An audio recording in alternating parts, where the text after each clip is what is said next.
A night that changed everything. Brielle Thompson adjusted the silver clutch under her arm for the third time in as many minutes. The grand ballroom of the plaza sparkled with crystal chandeliers and the laughter of New York's wealthiest elite. She had spent weeks coordinating every detail of this charity gala. Yet standing here among the guests, she felt like an outsider looking through glass. Her navy dress, purchased on sale 3 months ago, suddenly felt inadequate compared to the designer gowns swirling around her. But Brielle straightened her shoulders and reminded herself why she was here. The Fitzgerald Foundation's annual fundraiser was her biggest event yet, and its success could launch her small event, its planning company, into a new league.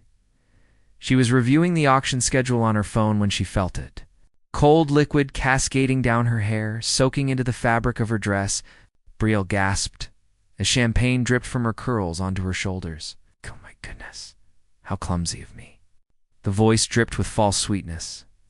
Brielle turned to find herself face to face with Camilla Ashworth, whose photograph had graced society pages for years. The woman's emerald gown probably cost more than Brielle's annual rent, and her smile was sharp as broken glass.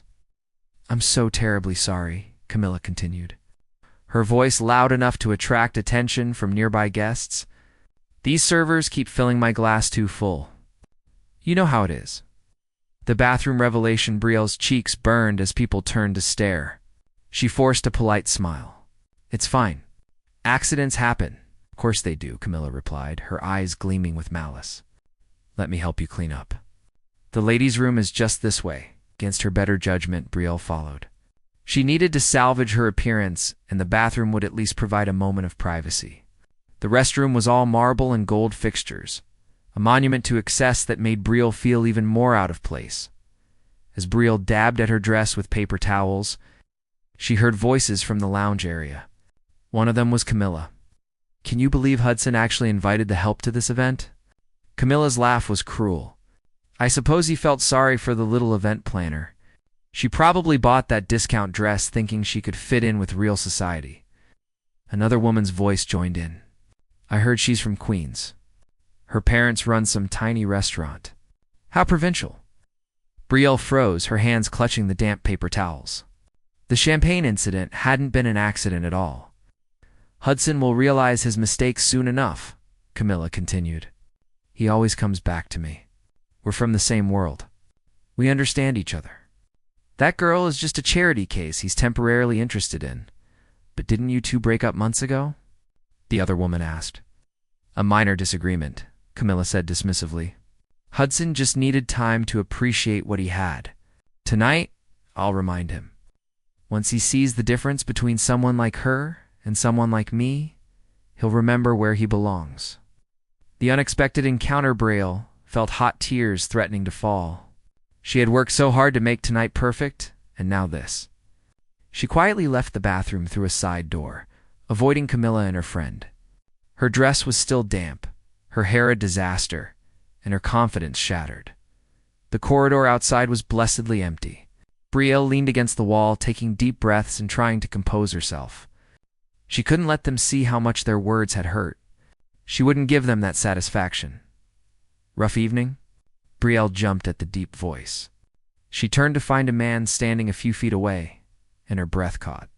He was tall, with dark hair that fell slightly across his forehead, and his gray suit fit him like it had been crafted specifically for his frame. His eyes were an unusual shade of amber, and they watched her with an intensity that made her pulse quicken. "I'm fine," Brielle said automatically, trying to smooth her damp hair. "Just a small mishap with some champagne." The man's expression suggested he didn't believe her for a second. He stepped closer, and Brielle caught the subtle scent of expensive cologne. "I saw what Camilla did," he said quietly. "And I'm sorry. She can be cruel when she feels threatened." Brielle laughed bitterly. "Threatened? By me? That's ridiculous. Is it?" The man tilted his head, studying her face. "What's your name?" "Brielle Thompson," she answered. Then recognition dawned. This was Hudson Fitzgerald himself, the billionaire tech entrepreneur whose foundation was hosting tonight's event, the man whose ex-girlfriend had just humiliated her. "Oh, you're Hudson Fitzgerald?" "Guilty," he said with a slight smile. And you're the event planner who made tonight possible. I've been wanting to meet you. Your work is exceptional." An unexpected proposal. Brielle felt her cheeks flush, this time with pleasure rather than embarrassment. "Thank you. That means a lot." Hudson was quiet for a moment, his amber eyes never leaving her face. When he spoke again, his voice was thoughtful. "How would you like to help me with something, Brielle? Something that would benefit both of us?" "What kind of something?" Brielle asked warily. "Camilla seems to think I'm going to take her back tonight," Hudson said. "She's been spreading rumors that I'm desperate to reconcile. She's wrong, but she won't stop unless I make it very clear that I've moved on." Brielle's heart began to race. "What are you suggesting?" Hudson stepped even closer, close enough that Brielle had to tilt her head back to meet his eyes. "I'm suggesting that you walk back into that ballroom with me. That we show everyone, especially Camilla, that you're not the help. You're not a charity case. You're the woman I'm interested in." "But we just met," Brielle protested weakly. "True," Hudson acknowledged. "But I watched you work tonight before the champagne incident. You handled every crisis with grace. You made sure the elderly guests had comfortable seating. You personally thanked every volunteer. You care about people, not just about impressing them." "That's just being decent," Brielle said. "In my world, decency is rare," Hudson replied, "and I find it incredibly attractive." A moment of decision. Brielle studied his face, trying to understand what he was really asking. "Why me? You could choose anyone." "Because you're real," Hudson said simply. "Because Camilla just humiliated you, and you handled it with dignity instead of making a scene. Because I'm tired of people who only see my bank account." He paused. "And because something tells me you're exactly the kind of person who would understand why I need this." Brielle thought about Camilla's cruel laughter, about the way she'd been dismissed as provincial and inferior, about spending her whole life feeling like she had to prove she was good enough. "What exactly would this involve?" she asked. "Few public appearances together," Hudson said. "Enough to make it clear that Camilla and I are finished. In return, I'll make sure your event planning company gets the kind of publicity money can't buy. Introductions to clients who could transform your business." "This is insane," Brielle whispered. "Probably," Hudson agreed. "But is it more insane than letting someone like Camilla make you feel small?" Brielle took a deep breath. Through the walls, she could hear the muted sounds of the gala continuing. Music, laughter, the clink of glasses. Camilla was out there right now, confident in her superiority, certain that Brielle would slink away, defeated. "Okay," Brielle said, surprising herself. "Let's do this." Hudson's smile was brilliant and genuine. "Thank you. But first, we need to do something about your dress." He shrugged off his suit jacket and draped it over her shoulders. It was warm from his body heat and smelled like him. Brielle felt something flutter in her chest that had nothing to do with revenge or business opportunities. "How do I look?" she asked. Hudson's gaze traveled over her face, lingering on her eyes. "Beautiful," he said softly. "Ready to make an entrance?" Brielle squared her shoulders and took his offered arm. As they walked back toward the ballroom, Brielle couldn't shake the feeling that she was stepping off a cliff. But for the first time in a long time, she felt powerful. She felt seen, and when Hudson looked down at her with those amber eyes, she felt something else entirely. Something that whispered this arrangement might become more complicated than either of them anticipated. The ballroom doors opened before them, and Brielle Thompson walked back into the glittering world that had tried to reject her. But this time, she walked in on the arm of its most eligible bachelor. This time, she belonged. The moment of truth, the ballroom fell silent as Hudson Fitzgerald and Brielle Thompson entered together. Every conversation stopped mid-sentence. Every head turned. The orchestra continued playing, but it felt like background music to a theatrical production where everyone was waiting for the next dramatic scene. Brielle felt hundreds of eyes on her, assessing, judging, wondering. Hudson's jacket hung perfectly on her shoulders, transforming her champagne-stained dress into something that looked almost intentional. His hand rested protectively on the small of her back, guiding her through the crowd with quiet confidence. Mr. Fitzgerald, a reporter from New York Social Magazine, approached them eagerly. "We'd love a few words for our coverage of tonight's event." Hudson smiled, the kind of smile that had graced countless magazine covers. "Of course. But first, I'd like to introduce someone very special." Brielle's heart hammered against her ribs. This was really happening. "This is Brielle Thompson," Hudson continued, his voice carrying across the nearby tables. "The brilliant woman responsible for making tonight's event possible. She's not just an exceptional event planner. She's someone I've come to admire deeply." The reporter's eyes widened with interest. "How lovely. And how long have you two known each other?" "Long enough to know something real when I find it," Hudson replied, his amber eyes meeting Brielle's.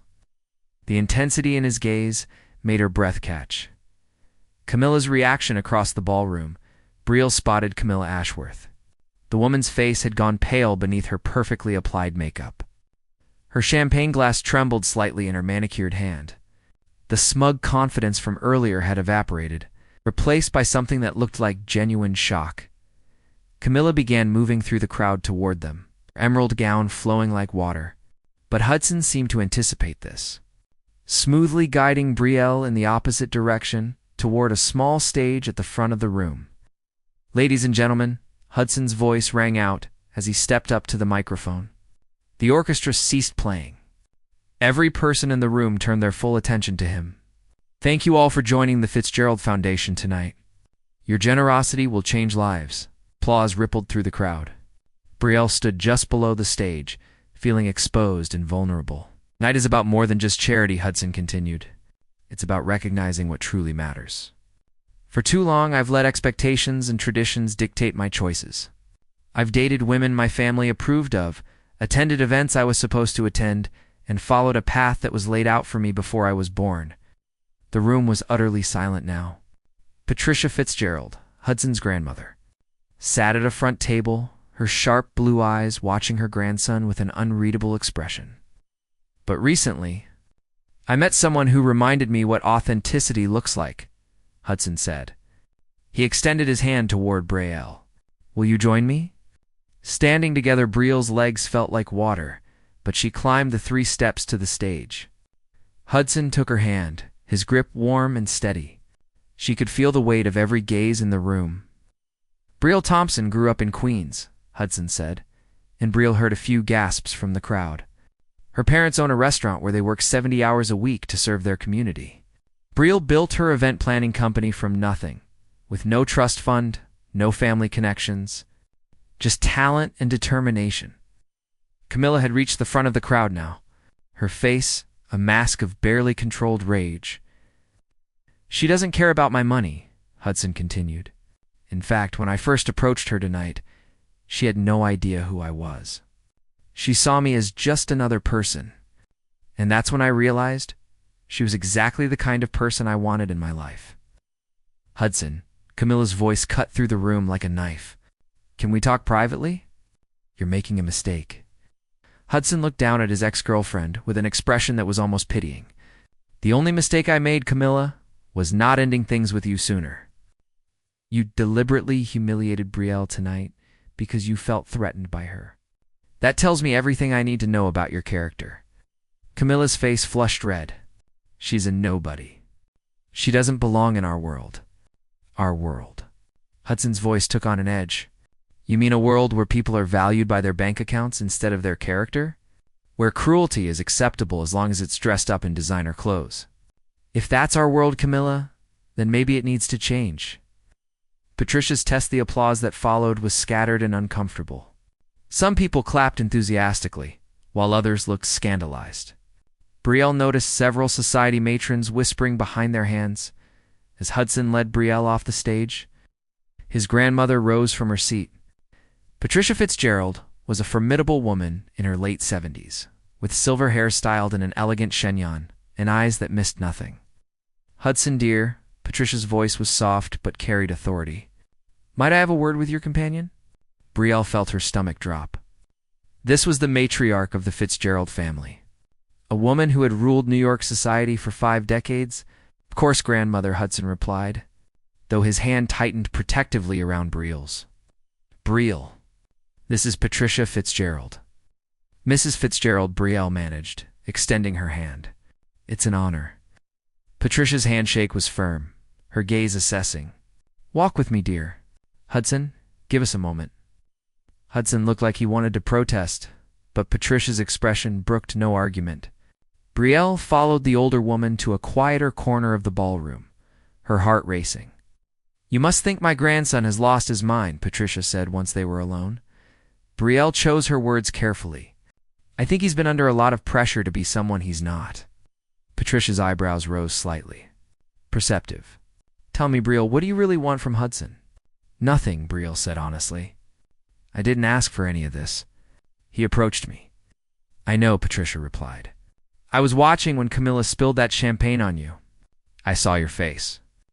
You could have made a scene, but you didn't. You handled it with grace. Brielle remained silent, unsure where this conversation was heading. My late husband came from humble beginnings, Patricia continued, her voice softer now. His father was a factory worker. When we married, my family was horrified. They said he would embarrass me, that he didn't belong in our social circle. What happened? Brielle asked. He built an empire, Patricia said with quiet pride. He proved them all wrong.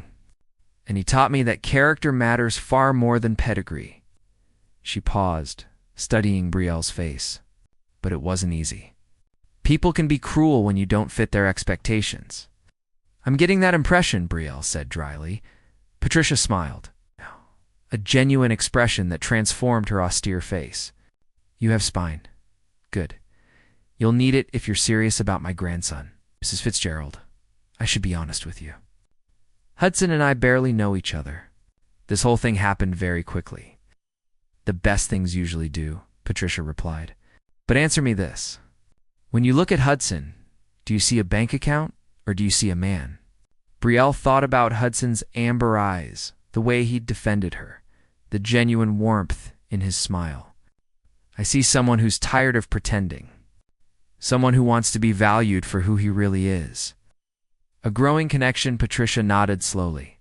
Then you see him more clearly than most people in this room ever have. She paused. Hudson needs someone real in his life. Someone who will challenge him and keep him grounded. I think you might be that person. You're not going to try to pay me to leave him alone? Brielle asked, remembering Hudson's warning about his family. Patricia laughed, a surprisingly warm sound. My dear, if I thought money would work on you, we wouldn't be having this conversation. No, I'm going to do something far more dangerous. I'm going to give you my blessing. Let's see what happens. Before Brielle could respond, Hudson appeared at her side. Grandmother, you're not interrogating Brielle, are you? Just getting to know her, Patricia replied innocently. She's delightful. Don't mess this up, Hudson. As Patricia walked away, Hudson turned to Brielle with concern in his eyes. Are you okay? What did she say? She gave us her blessing, Brielle said, still slightly stunned. Hudson's expression shifted to surprise. She did? I think your grandmother is more romantic than she lets on, Brielle said. The rest of the evening passed in a blur. Hudson introduced Brielle to dozens of people, each introduction making their relationship seem more real. Business executives who could transform her company, society figures who could open doors she'd never imagined. And through it all, Hudson remained at her side. His presence steady and reassuring. But it was the small moments that affected Brielle most. The way Hudson's hand found hers in the crowd. The way he listened when she spoke, really listened, as if her words mattered. The way he looked at her when he thought she wasn't watching. With an expression that seemed far too genuine for someone who was just pretending. The evening ends, as the gala wound down. Hudson insisted on taking Brielle home personally. They rode in his town car through the glittering streets of Manhattan, the silence between them comfortable but charged with unspoken thoughts. Thank you, Hudson said as they pulled up to Brielle's modest apartment building in Queens. For tonight? For playing along with my impulsive idea, Brielle looked at him. This man who had turned her world upside down in a matter of hours. Was it all playing? She asked quietly. Hudson's amber eyes met hers, and she saw something raw and honest in them. I'm not sure anymore, he admitted. When I defended you up on that stage, when I told everyone how remarkable you are, I meant every word. Briel began, but he gently placed a finger on her lips. I know this is complicated, he said. I know we barely know each other, but I'd like to change that. Real dates. Real conversations. No more pretending.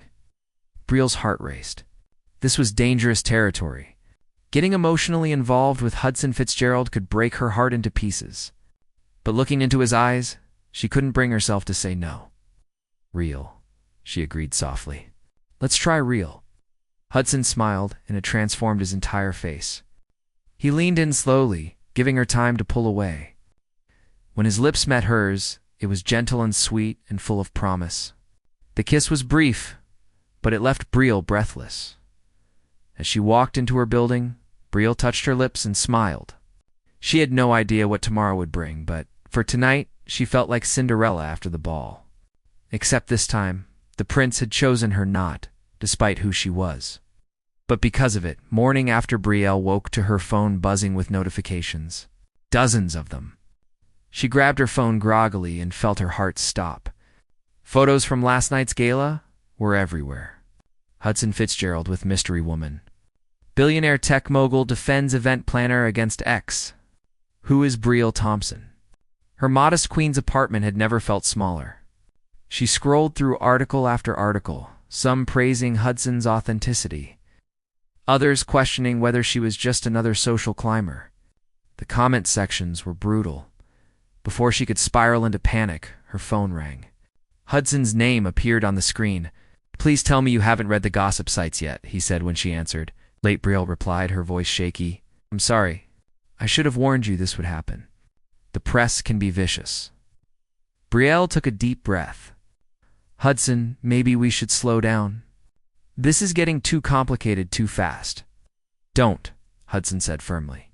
Don't let them scare you away. Meet me for breakfast, please. Let's talk about this face to face. An hour later, Briel found herself at a small diner in Brooklyn, far from the usual haunts of Manhattan's elite.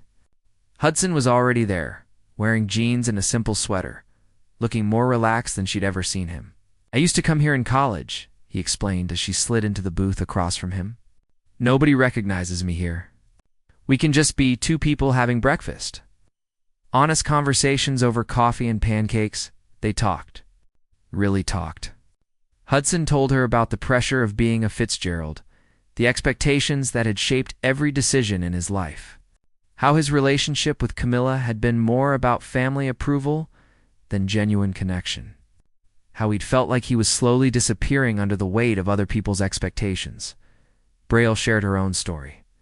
Growing up watching her parents work themselves to exhaustion, the scholarship to design school that had changed her life, the struggle to build her business while society told her she wasn't good enough, wasn't connected enough, wasn't enough, period. Do you know what I thought when I first saw you last night? Hudson asked, his amber eyes intent on her face. Briel shook her head. I thought you looked like you belonged there more than anyone else in that room, he said, because you weren't performing. You were just being yourself. And that's the rarest thing in my world. Hudson, I need you to be honest with me, Briel said, setting down her coffee cup. Is this real for you? Or am I just a way to rebel against your family? Hudson reached across the table and took her hand. It started as impulse. I won't lie about that. But somewhere between defending you on that stage and kissing you goodnight, something changed. You changed me. Camilla's final move, their peaceful breakfast, was interrupted by Briel's phone ringing. It was Patricia Fitzgerald. Briel, dear, I need you to come to my home immediately. Patricia's voice was urgent. Camilla has done something rather foolish, and I think you should hear about it firsthand. An hour later, Briel and Hudson sat in Patricia's elegant Upper East Side townhouse. The older woman looked troubled, a stack of documents on the coffee table between them. Camilla went to the press, Patricia explained. She's claiming that Briel is a con artist who targeted Hudson for his money. She's provided what she calls evidence. Old photos of Briel researching wealthy potential clients for her business. Emails where she discussed wanting to break into high society events. Briel felt sick. Those were legitimate business development activities. I was trying to grow my company. I know that, Patricia said gently. But Camilla is spinning it differently. She's painting you as a calculating social climber. Hudson's face had gone hard. I'll sue her for defamation. Well, they'll only make it bigger news, Patricia cautioned. There's another option. She turned to Brielle. You could walk away. I'll make sure your business doesn't suffer. You'll get client referrals, positive press. You can rebuild your reputation. Brielle felt tears prick her eyes. After everything, she was still being offered an exit, a way to escape with her dignity intact. And what happens to Hudson? She asked quietly. I'll be fine, Hudson said quickly. Brielle, you didn't sign up for this level of scrutiny. I won't blame you if you want out. The real test Brielle looked between Hudson and Patricia. This was it. The moment where she had to decide if what she felt for Hudson was worth fighting for. If she was brave enough to stand up to people like Camilla and claim her place in a world that didn't want her. She thought about her parents who had crossed an ocean and built a life from nothing, who had taught her that dignity came from within, not from other people's approval, who had shown her that love required courage. No, Brielle said firmly. Hudson blinked. No, I'm not walking away. Brielle stood up, feeling strength flowed through her. Camilla wants me to run. She wants to prove I don't belong. But she's wrong. Patricia's eyes gleamed with something that looked like approval. I'm not a con artist, Brielle continued. I'm a businesswoman who worked hard to get where I am. And yes, I researched potential clients. That's called professional development. I won't apologize for being ambitious. What are you saying? Hudson asked, standing to face her. I'm saying that I care about you, Brielle said, her voice strong and clear. I care about you, Hudson Fitzgerald, not your bank account. And I'm not going to let Camilla Ashworth, or anyone else, make me feel ashamed of that. Hudson's face broke into a brilliant smile. He crossed to her and cupped her face in his hands. You're extraordinary. I'm terrified, Brielle admitted, but I'm also sure about you. About us. Patricia stood up, applauding softly. Bravo, my dear. That's exactly what I needed to hear. Brielle turned to her in confusion. What? This was a test, Patricia explained, not looking the least bit apologetic. I needed to know if you'd run when things got difficult. Relationships in this world face constant scrutiny. If you couldn't handle it now, you'd never survive. You made up the story about Camilla going to the press, Hudson asked incredulously. Oh no, Camilla did that part all on her own, Patricia said. I just saw an opportunity to see what Brielle was really made of. Oh, she smiled at Brielle warmly. And I'm very pleased with what I discovered. Standing strong over the next few days, Camilla's accusations did hit the press. But Hudson and Brielle faced them together. They held a joint press conference where Brielle spoke eloquently about her business, her background, and her relationship with Hudson. I make no apologies for where I come from, she told the reporters. My parents taught me the value of hard work and integrity. Those values don't disappear just because I'm dating someone wealthy. Hudson stood beside her, his support unwavering. Brielle makes me want to be a better person. She challenges me to look beyond the surface and see what really matters. That's not something money can buy. The response was overwhelming. For every cruel comment, there were 10 supportive ones. People admired Brielle's honesty and Hudson's willingness to defy expectations. Their story resonated with anyone who'd ever felt like they didn't fit in. Brielle's event planning. Business exploded with new inquiries.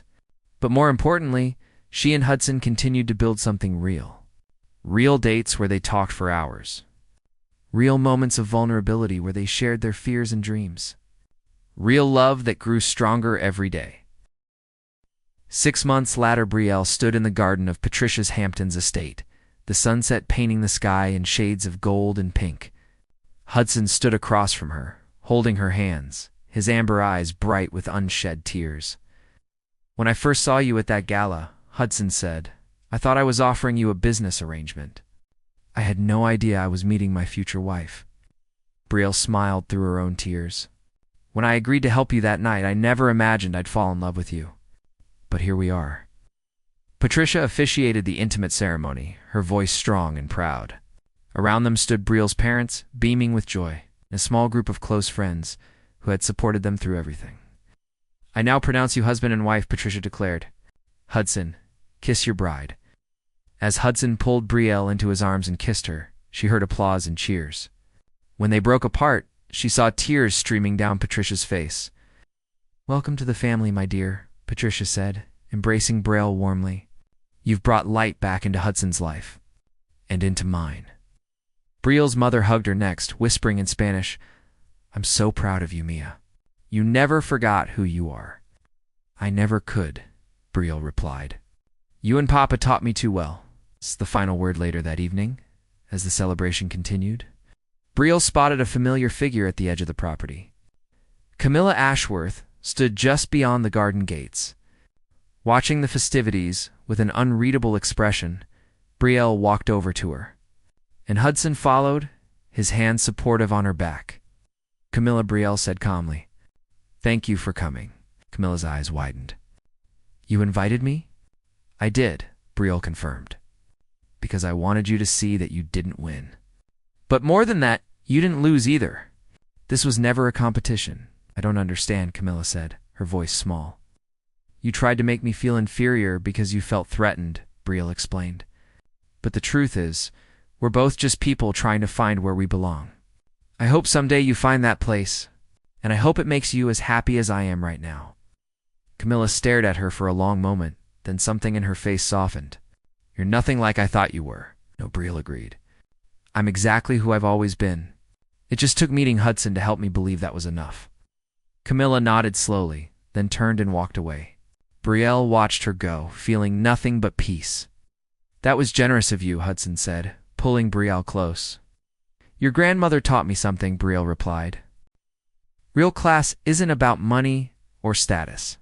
It's about how you treat people, especially those who have tried to hurt you." Hudson kissed her forehead. "Have I mentioned lately that I'm the luckiest man alive?" "Not in the last 5 minutes," Brielle teased as they walked back to their wedding reception. Brielle looked up at the stars, beginning to appear in the darkening sky. A year ago, she'd been a struggling event planner, convinced she'd never belong in high society. Now, she was married to the love of her life, running a thriving business. And finally, at peace with who she was. The champagne incident that had seemed so humiliating at the time had been the beginning of everything. It had led her to Hudson, to Patricia, to discovering her own strength. Sometimes the worst moments became the doorways to the best chapters of your life. Patricia found them on the dance floor later, her eyes twinkling with satisfaction. "You know, I knew from the moment I saw you two together that this would happen." "Ah!" "You did not," Hudson protested. "You tested Brielle at every turn." "'Cause I needed to be sure she could handle this family," Patricia replied. "And she's proven she's more than strong enough." Ow. She took both their hands. "Thank you for reminding this old woman that love is always worth fighting for."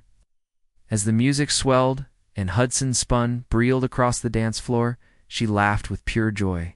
She'd spent so much of her life trying to prove she was good enough, smart enough, worthy enough. But Hudson had shown her the truth. She'd always been enough, exactly as she was.